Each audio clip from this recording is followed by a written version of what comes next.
Afternoon, everyone. My name is Kayla Parr, and I am one of the Early Childhood Pyramid Model Implementation Facilitators for Nebraska MTSS, as well as a part of the Summit Planning Committee. We're very excited to have you joining us today for Week 5 of our Nebraska MTSS Virtual Summit, focusing on prioritizing the core. We recognize that you as educators are potentially experiencing some uncertainty and/or anxiety at this time, but are thrilled that you have chosen to participate in this very important learning experience.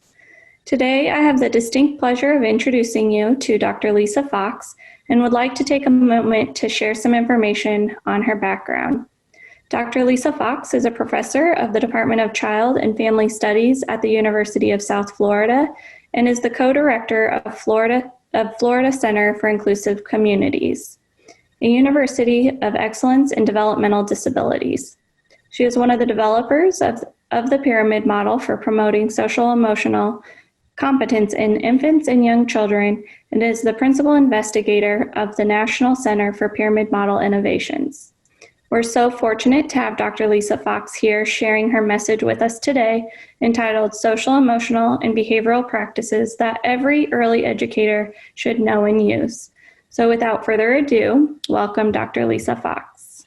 Thank you, Kayla. I'm so pleased to be able to share a little bit of information with everyone this evening. So as Kayla said, I'm going to focus on the core or universal practices and what we ought to see happening in early childhood classrooms. You're welcome to use the chat to pose questions at any point. And I'll try to keep my eye on it. I'll ask Kayla to keep her eye on it too, so that I can answer questions as we go through the slides and talk about some of these major messages. So all right, so I'll just start with the punchline. Here's what we're going to talk about. Here's what you'll learn about after the hour that we're together. I want to walk through what I think are the pivotal universal practices that are for promoting young children's social, emotional, and engagement skills. The practices that we need to use as teachers so that children really can thrive in our classrooms. As Kayla said, we're talking about the pyramid model, and the pyramid model we developed now almost 20 years ago. And we fashioned it after a public health model, thinking about what do we do to promote social emotional competence in all children? What do we need to do to prevent children from having challenging behavior? And when kids come and walk through that door and have behavior challenges, which happens pretty much to every early educator I know, how are early educators ready to be able to support those children and to use evidence-based practices effectively? We think about the pyramid model as a framework, and that's really important. That means that within a framework, we can have things like curricula. So you may be using at the universal level a social emotional curricula like Second Step or something similar. And I think that's really important, that people have those resources and are able to use it within the pyramid. What's defined by the pyramid model are teaching practices. So keep that in mind as we talk about the pyramid. So it's not a pyramid of already put together interventions, but it's a pyramid of the evidence-based practices that we want teachers to be using in the classroom. The foundation of the pyramid was an effective workforce. So it's making sure that all teachers have the practices.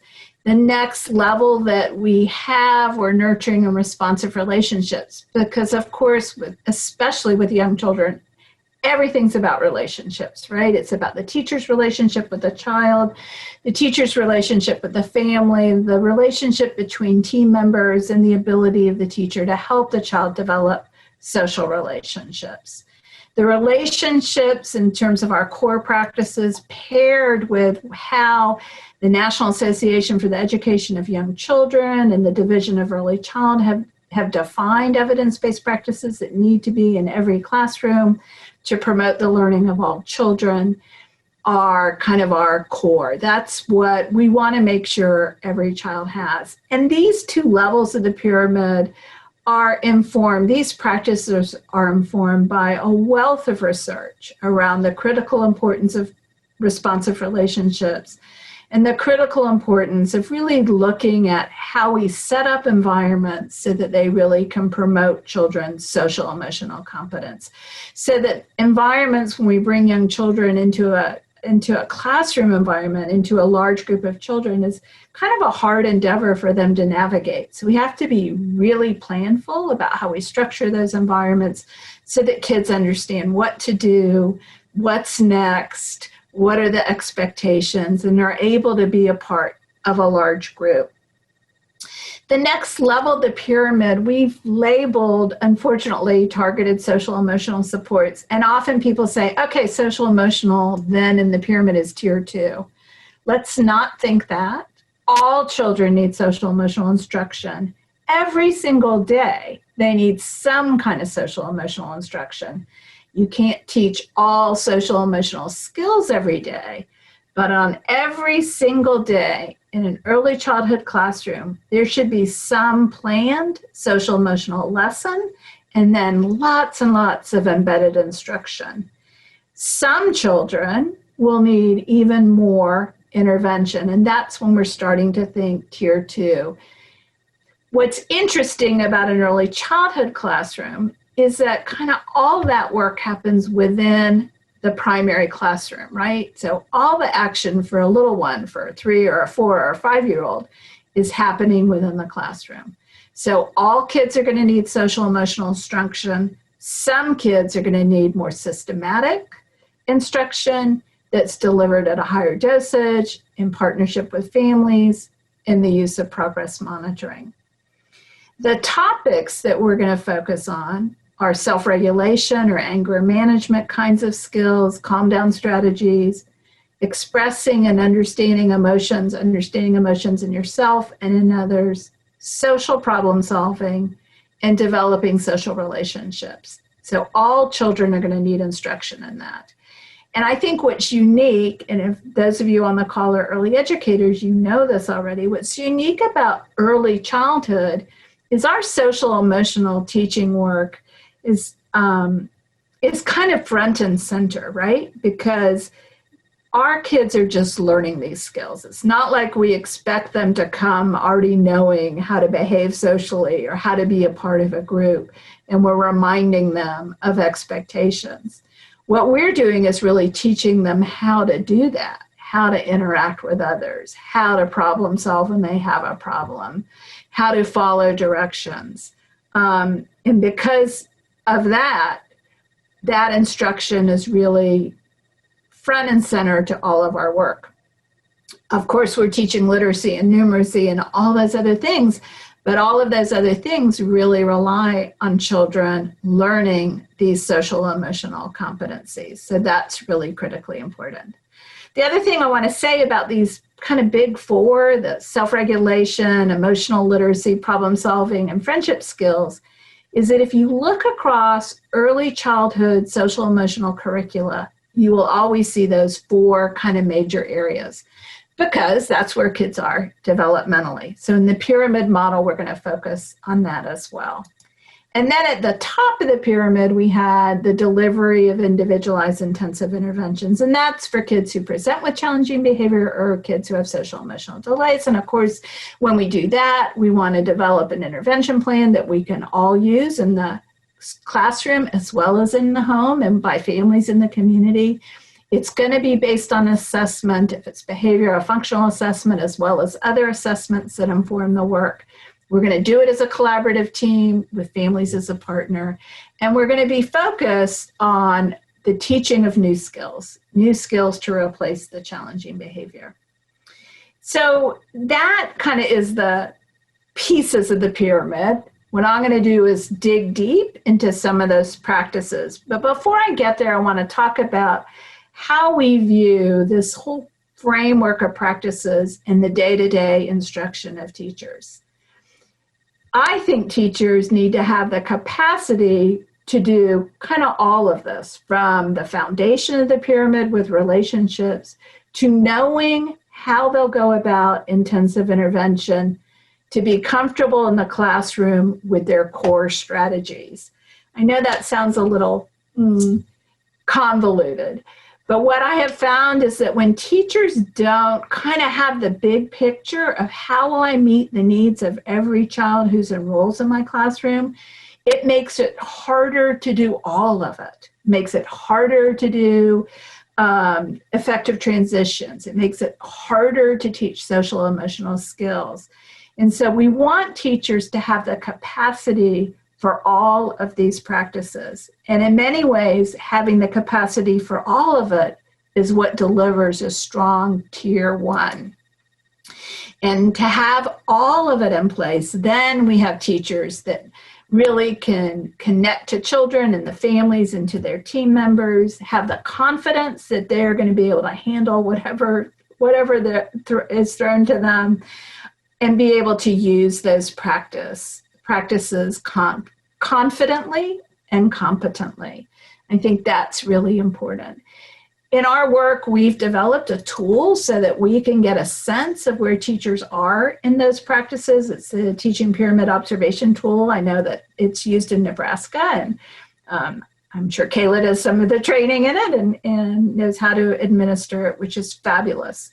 The teapot really can help us in understanding teachers' strengths as well as their needs, but it doesn't have to only be the teapot that we use. So if you're a teacher and you're like, well, I want that list of practices, but I don't want to go buy an assessment tool, but what are they? What's the list? What should I be doing? What should I know? So we also have this really nice designed for teachers and their coaches pyramid model practices implementation checklist. It's on our website.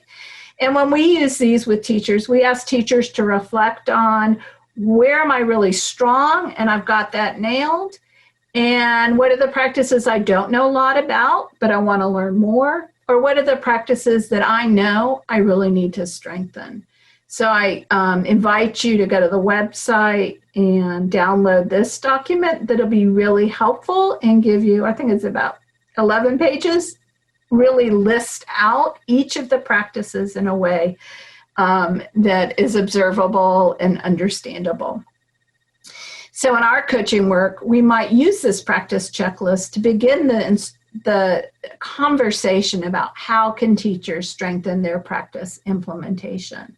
So now I've referred to our coaching work. We use practice-based coaching, and I know that in Nebraska that you're using it as well as around the pyramid model. We developed this framework. It really reflects what the research literature says is effective instructional coaching. It very much mirrors an instructional coaching framework, although this was designed specific for early childhood. And what's unique about this way of coaching is what's in the center. What's in the center is pyramid model practices. So we know that the teacher knows, and I know when I'm coaching that teacher, exactly what we're working on, exactly what kind of the universe of possibilities are.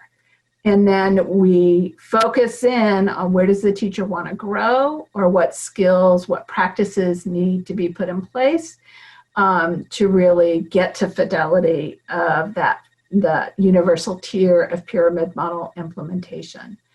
And so if you want to explore more about how does practice-based coaching work or learn more about it, I invite you to go to our website and look at some of those materials.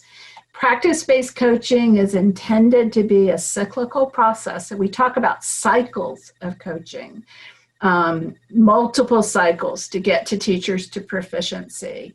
It's about teachers having choice about what they work on and working in collaboration with a coach. Everything's transparent. What's the practice we're going for?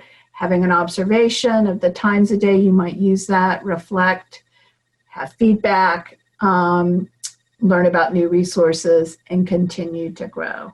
Before we ever start practice-based coaching and pyramid model implementation, when we're working with a teacher, we do talk about a few essentials that we don't need it to be a part of coaching. We just need to get it in place. And so that's pretty much how the conversation goes with our teachers, is you need to have a visual schedule. It's like, if you don't have one, let's get one. And if you don't have one that has some of the core pieces, the criteria, let me help you get there. You need to have either, you might have framed it as behavior expectations, or you might have an expectation rule matrix and pyramid model. That's what I would recommend that people do.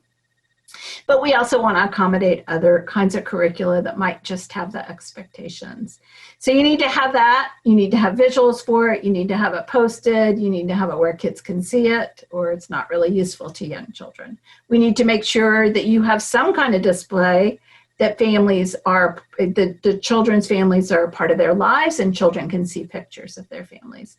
We need to think about how your environment's arranged in a way that promotes children's engagement. So we're going to scan your centers and make sure you have enough materials in the centers to support the number of children.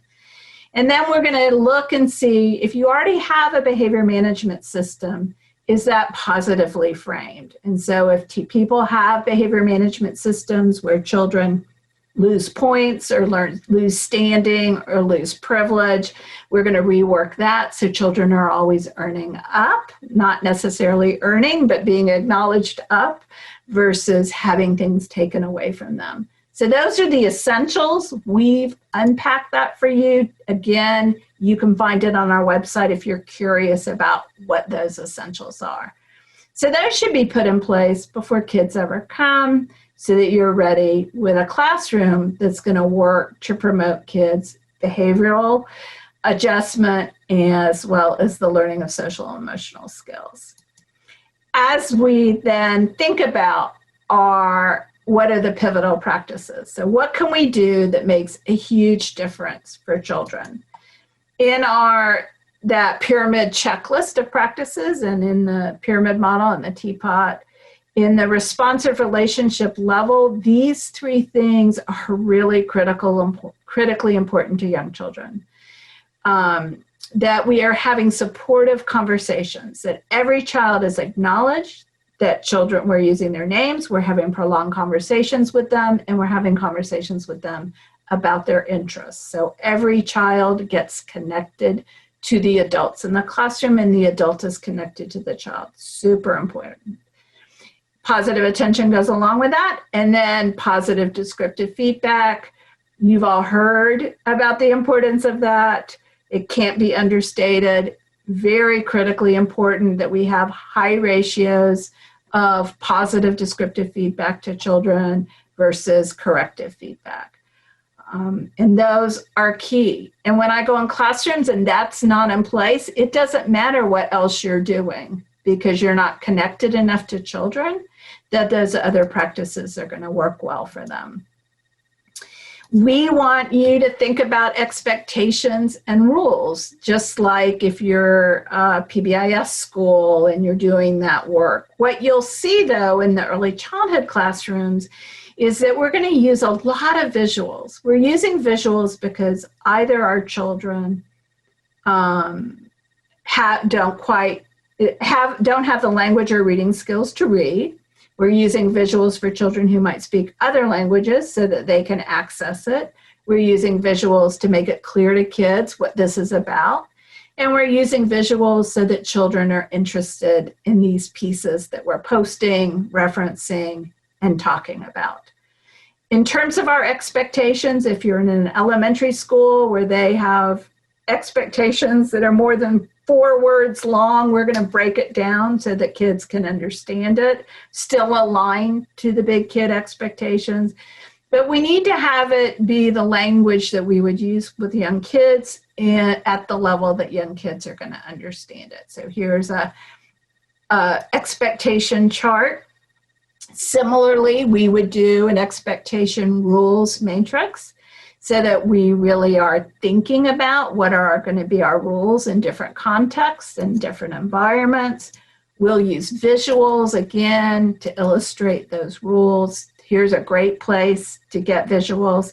We're going to have rules for different environments. So here we have some indoor rules or classroom rules. We might have outside rules. So this is from a program that does a lot of outdoor and nature play, and they have outside rules posted on their playground. We're going to communicate about the rules in a way that kids really can access and understand and enjoy. So this book that was developed about the rules for respectful, be safe, and be a friend has this animal theme so that it connects. Children really want to look at this book. They want to share this with their families. It is interesting and meaningful to them, easy to present in a large group, and have children really want to learn it and talk about it. The other thing that's a little bit different in an early childhood classroom is how we're going to acknowledge expectations and rules. So we might publicly post. We think publicly posting is a great strategy for getting all the adults on board, for having the kind of celebration that lets a child know, hey, I nailed it, it's great. And typically that positive descriptive feedback, that little celebration, look at you, you did this, is sufficient reinforcement for almost all children, all young children.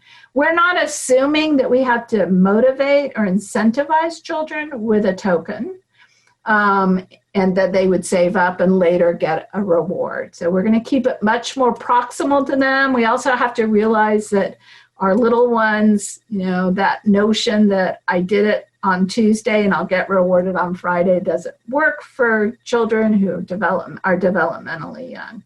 So typically what we'll do is the happy dance, the positive descriptive feedback, the public posting, and that's enough of an incentive and an acknowledgement for children to begin to understand expectations and rules. And remember, we're not helping children comply with rules and use behavior they already have.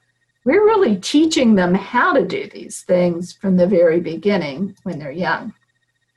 We also want in our classrooms a way that we get families hooked in and understanding what's going on. So this public posting of respectful and safe behavior on these little postcards then later go home. They're posted outside the classroom, and later at the end of the week or the month, they go home to families. So families also know what we're doing.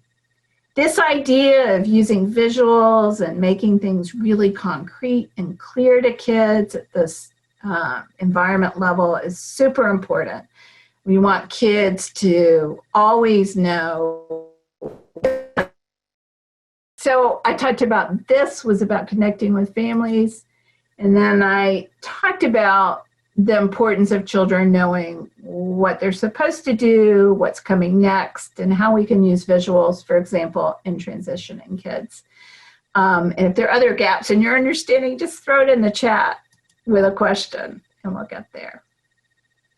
All right, so let's dig into some of the social emotional pieces, because that's where I want to spend most of my time, and that is really so critically important to how to support all kids. So I talked before about kind of these 4 major domains that we have in the pyramid model practices, and you should also see them reflected in most social emotional curricula that are evidence-based and out there commercially for people to use and bring into their classrooms, which we think would be fabulous. So the framework, as it flexes, the framework can contain things. So second step or preschool paths or incredible years all fit within that framework.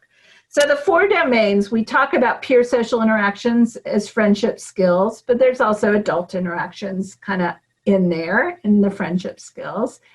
Understanding feelings in yourself and others, controlling anger and impulse, and then social problem solving. And on any given day in an early childhood classroom, some planned instruction should be going on within one of those domains. You can't possibly teach them all every day. You'll be reminding children of these skills that you have taught them. But you need to have planned instruction in one of these areas. And so many of our teachers kind of move through.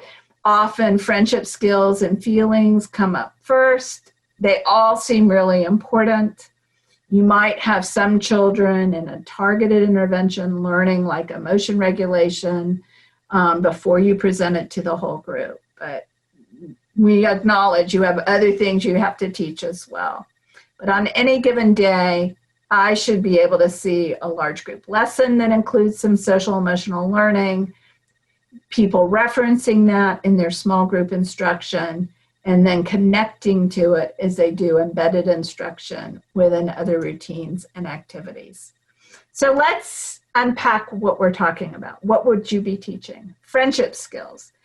With our little ones, they're coming to classrooms often not knowing how to organize play. So if you have a 3-year-old with disabilities that you're supporting in a preschool classroom, they might not know how to initiate play, how to take turns, how to offer a play organizer to bring other children together. We might have, with older kids, the ability to share, the ability to pass materials out, to work together, to have a common goal. All of those are the social skills that we're teaching kids to be able to do with others. We also may need to teach kids exactly how to take a turn, how to do that back and forth, how to be affectionate and supportive to others, giving compliments, expressing empathy, understanding how and when to give an apology. And if you think about these are pretty hard to even think about how you describe them to a child. And so we're going to rely a lot on illustrations and practicing with children. And what we want to see happen in the classroom is that teachers make it very concrete for children. They illustrate it, they model it, they might use puppets, they might do it themselves, they might get 2 kids together, we might role play it, and then we give kids lots of opportunities to practice it, and then we note with positive descriptive feedback when they're doing those kinds of things. So I love these visuals that help you teach something like initiating play. So what are the options to ask a friend to play? You can tap them on the shoulder. You can say to a child, let's play. You can take them by the hand. You could offer them a toy. And so we can help kids really understand what that looks like, practice it together, and then support children to use that in the context of other routines and activities. Another strategy that we think is really core to an early childhood classroom is the use of peer buddies. Because you are going to have, and I'm sure you do already if you're teaching your classroom of young children, kids that range from really having great social skills, like master players and social butterflies and well-connected with others. And you're going to have kids who can't initiate, don't easily make friendships, aren't developing relationships with each other. And of course, when those kids who can't connect with other children are kind of wandering around not knowing what to do, it makes it really hard to teach a large group of young children. And so the best thing that you can do is enlist those kids who are more competent and able to support other children and help those children with their social interactions. So peer-mediated strategies as stacks of research that support their efficacy and what they can do to support children, especially kids with disabilities who might have delays in social interaction. It's kind of a simple concept. You recruit a peer to serve as a buddy, you tell them how long they need to be together, you give them directions about what they do.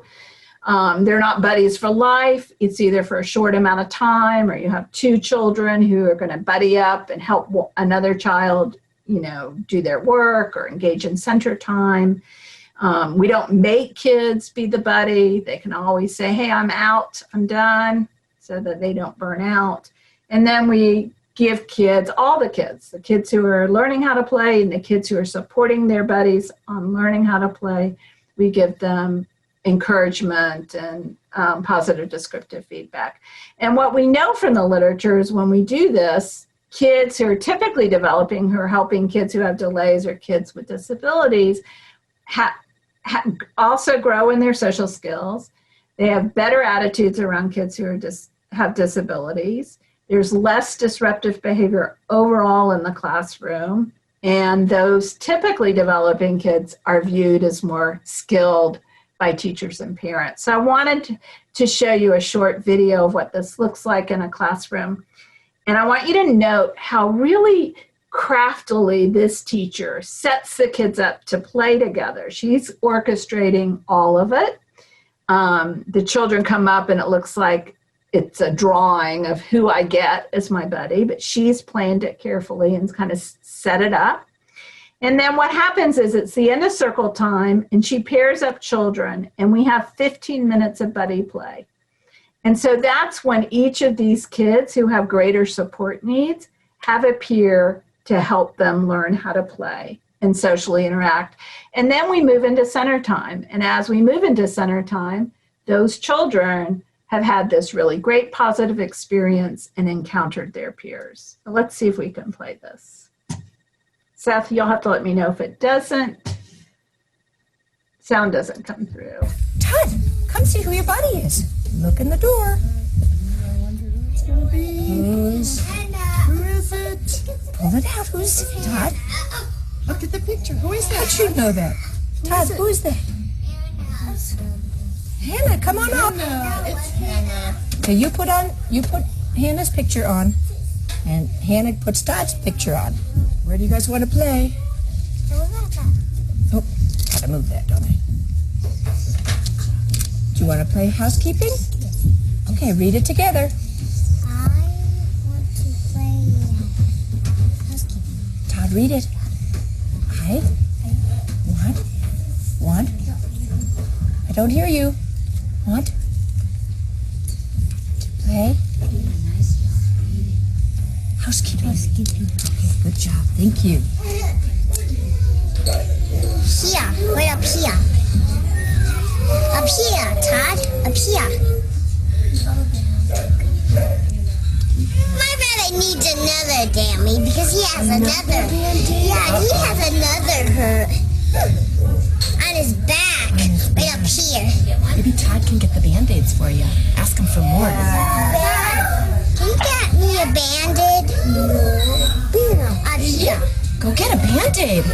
On the table, Todd. Great.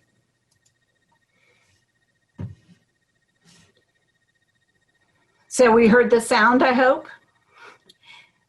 So you can imagine now he's connected to another child. He's had this really positive exchange that really helps him connect with other children. So peer buddies, we really view that as kind of core strategy and something that we expect teachers to do if they have a range of developmental levels in their classroom.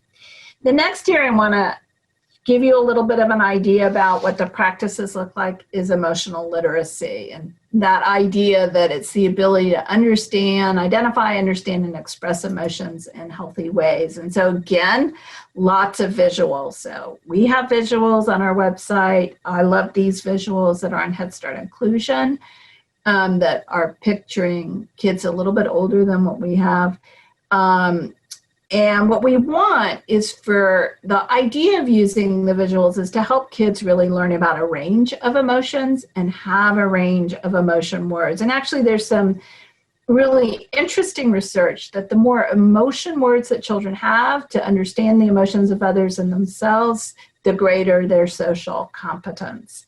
So easy kind of way to begin to introduce emotions is to have kids check in and talk about how they feel. You can do that a part as your center time activity, or you could do it a part of an arrival routine where kids are expressing how they're feeling. In this board, they're putting their clothespin with their name next to a picture, or you might have them point to a board.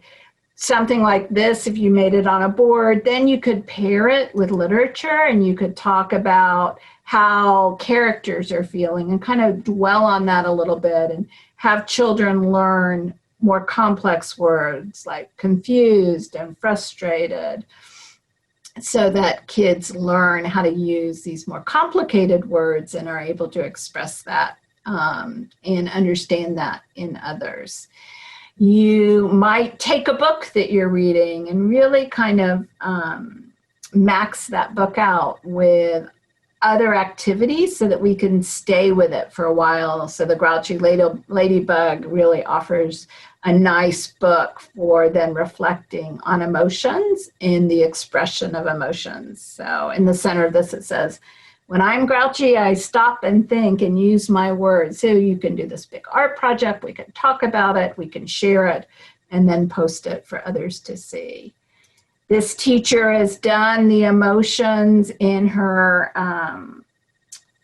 morning meeting and actually had kids say which one of the 4 they are, and then she's stacked the kids' names, and then actually she could draw a graph of the question of the day and the responses. So you can integrate a lot and still have part of this lesson, which is about teaching emotion words. So you can see how it can become embedded in other kinds of things that we're teaching children. So there are a whole variety of ways to do the emotions, lots of creative activities, super important that we spend time to introduce it in large group, bring it into our small group instruction, and then embed instruction across the day.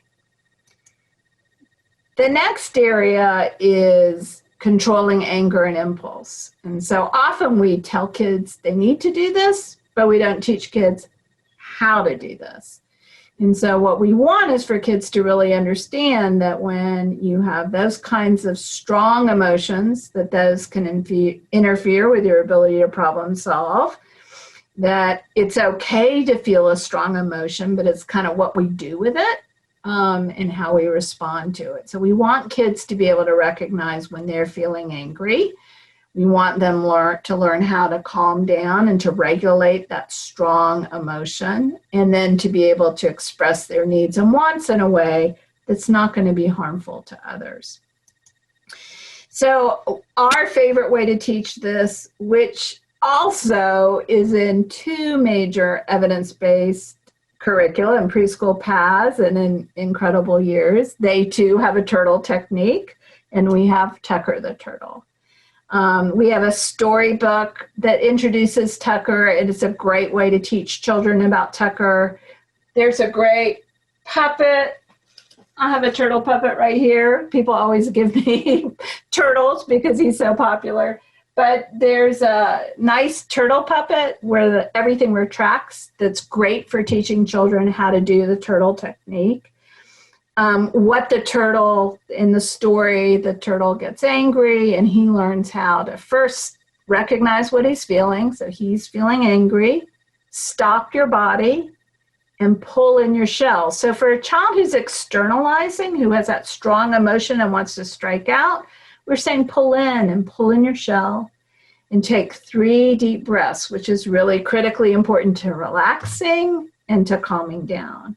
And then come out of your shell thinking of a solution. Later, I'll show you our solution kit that kids can use paired with the turtle technique.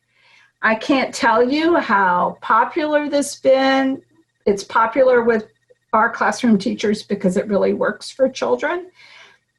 They really seem to understand it and are able to use it for regulating their emotion. It makes something as difficult to conceptualize and teach as calming down really graphically real for a child and something a young child can do.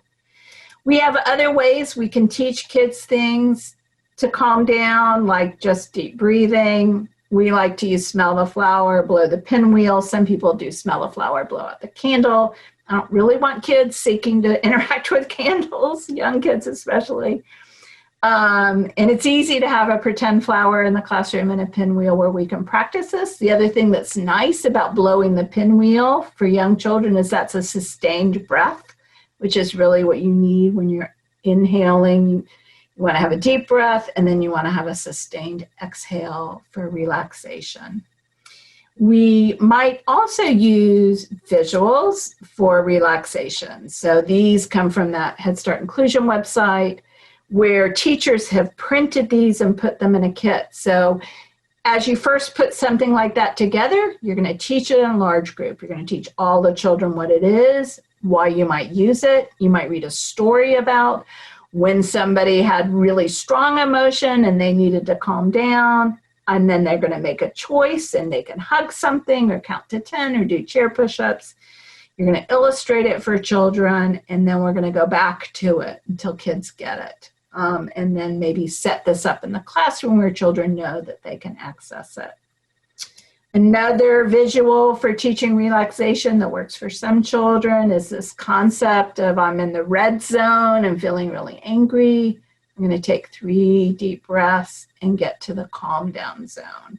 That's on our website if you want to make it into a poster. And I've been in a lot of classrooms where people are saying, I need to get to blue. I'm going to take some deep breaths to get to blue. It's easy for the teacher to model that and for children to understand it and get it. And they all use that kind of language. So then the next area, so we've done friendship skills and emotional literacy, is problem solving. And that's really hard to explain to children, that multiple step. Yet the steps are super important. And these are steps we all need, right? We use them as adults. We want children to use them. Is first, you got to know what your problem is. You got to think what your options are. You got to kind of play them out. Well, if I did this, it would be this. Or if I did this, it would be this. And then you pick what you're going to do and you try it. So we have a nice scripted story for how to teach problem solving, the cue cards for children to learn how to problem solve. And then often teachers pair it with this solution kit, which are solutions that kids can physically manipulate so they don't just have to think of the solutions. So they might do the 4 problem solving steps paired with this visual stack of potential solutions that they can use. When teachers do this well in the classroom, kids become very independent at social problem solving and can help each other with social problem solving. So we have a set of solutions for teachers to use, and there are solutions on other websites. Here's solutions on the Head Start website. Here's a sample in one of our classrooms where the teacher put it together in a cute little kit. Kids really loved it and were very engaged with it. So remember, any given day, we're in the classroom. Strong and positive, responsive relationships to children, lots of positive descriptive feedback. There should be posted rules and expectations and referencing those rules and giving kids feedback around that and an acknowledgement of when they do it. On any given day, we should be able to see a social emotional lesson. That's going to happen in whatever large group you do or small groups, reference it, and then we're going to do embedded instruction so that kids have plenty of opportunities to practice and to build fluency. We also want to think about how can we be partners with families in this work. And so that's really critical at this universal level, is how do we give families information as we work on this really critical domain that is key to that child's academic success through the rest of their schooling. And so I want you to know that on our website, we've tried to be really intentional around materials that are ready for teachers to use. You don't have a lot of time to develop a lot of stuff. That's what we want to do for you. So there are articles for families around particular things you might be teaching or focused on with young children.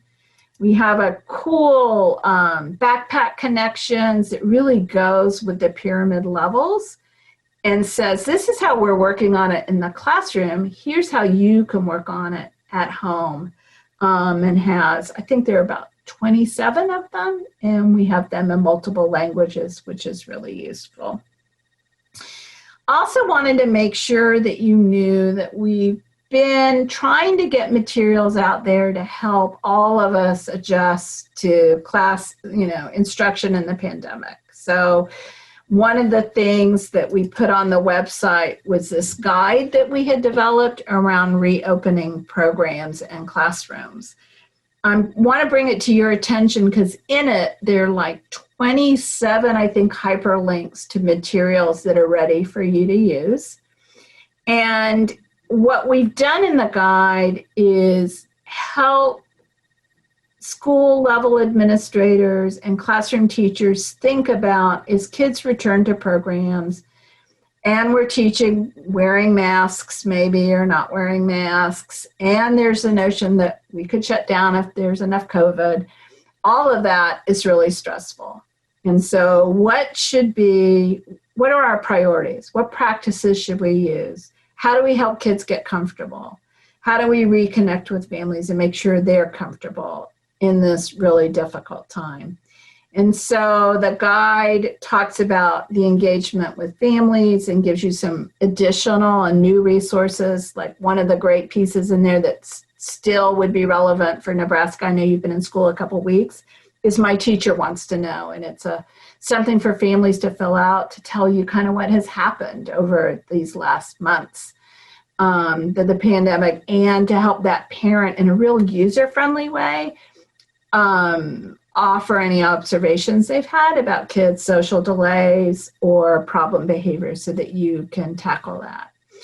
It helps a classroom teacher think about, how do I do things like, how are we going to do, our greeting rituals now that we can't touch each other? And so we have a new greeting board of no touch greetings that teachers can use in their classroom. We have a social story about reading masks and a social story about washing hands. And if you close down, we have a story about why is my school closed.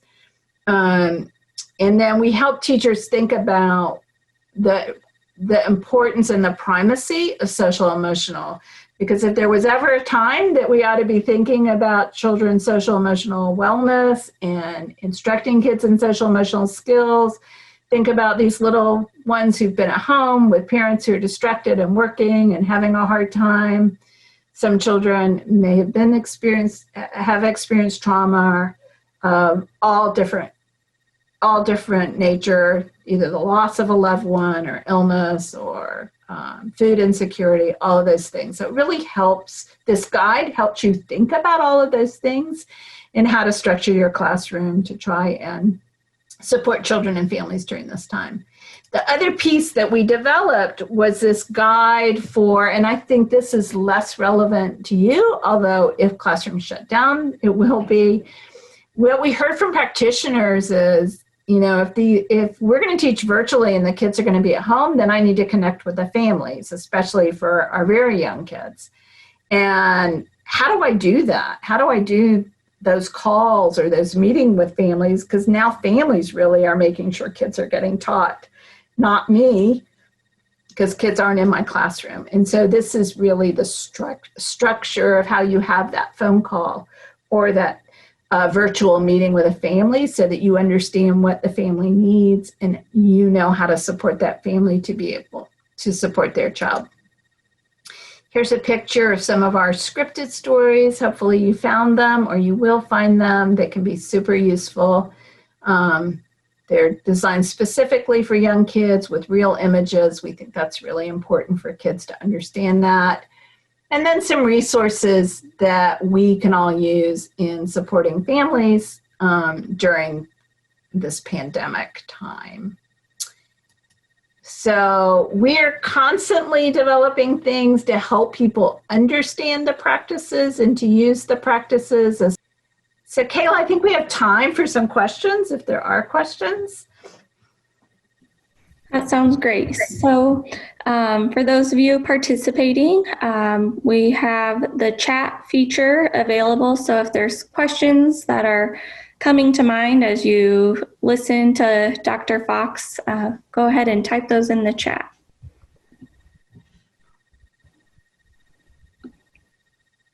So Dr. Fox, I'm not sure if you're able to see the chat, but seeing a lot of positive feedback around the resources that you shared with us today. Okay. Excited to share them with the rest of their team. I don't know where I put the chat on all my screens, so I can't really see it. Not sure why. We do have a question around where do we find the resources on your website? So if you go to our website, go to the resource library, which is the top far right green button. If you click there, our resource library has its own search function. So you could search for classroom strategies or practical strategies and find things that are for classroom application. And if you're a coach, you could search for coach materials. So that's one way to get to what you want. The other way is to go to implementation and pull that down to program-wide, and then hop over to practical strategies. And that's another place to find those practical strategies. This, what you're seeing on the screen right now, it looks a little different because we're featuring the COVID resources we have so that you can find them really quickly. So if you want that reopen guide, that's going to be pretty easy to find, and it's going to be right there for you. If you've used Cephal resources before or Taxi resources before, those websites aren't maintained, and so everything pyramid related has been moved here, and now many of these things are going to be updated as things age out. So this is really the place to go for all of those pieces. Another question asking about the national conference, so NTI. Are you still planning on NTI in 2021? What should we do? That's a good question for all of us. So we haven't yet decided if we could do face-to-face. It's I think it's the first week of April this year. We still have a contract with a hotel. We still have lots of speakers who want to come. Either we'll have a small live conference or we'll go virtual. And I bet we won't really decide that until October or November. And Dr. Fox, you would know more than I would, but when I've last looked at the Pyramid Consortium website, I've seen that registration may open sometime in September. So that might be something you would want to keep on your radar as it fills up fast. Yeah, well, why don't you guys, if you're interested in knowing as soon as it's posted, then subscribe to our newsletter so you'll get email that registration is open. And yeah, it does fill up fast. Not sure about this year, if it would or not. Yes. Any other questions standing out? I've tried to link several of the resources, or at least the tabs that Lisa shared with us in the chat box, but thank you. Any other thoughts on your mind? We're always excited to hear from practitioners and people who are really using the pyramid model in their work. We do have a place on our website under Pyramid Nation where you can share what's going on. We've been excited to feature some of the rooted and relationship work that's been going on in Nebraska. That's super exciting. But would love to see some classroom applications. So as you do that, if you want to share with others, that would be really terrific. Sounds great. Well, we would like to say thank you very, very much for being here with us today, and also willing to share all the knowledge that you have. And it's been wonderful learning more about the universal practices that we can then put into place to promote that social, emotional, and behavioral skill development for young children. What you've shared with us today will be beneficial for both leaders and educators across our state, as you leave us with many pivotal practices. So again, we thank you. As for participants listening in, we appreciate you taking the time for joining us today, and we look forward to having you participate over the next week with us. We have 1 week left of our summit. We will be back this Thursday at 4:30 with Heather Robbins discussing strengthening the system by problem solving. So we look forward to seeing you then. One more comment. I appreciate the many connections between Pyramid and PBIS. Thank you for a well-organized presentation filled with lots of information. Oh, thank you so much, and enjoy the rest of the summit. It's really great event. Thanks for having me. All right. Have a good evening, everyone.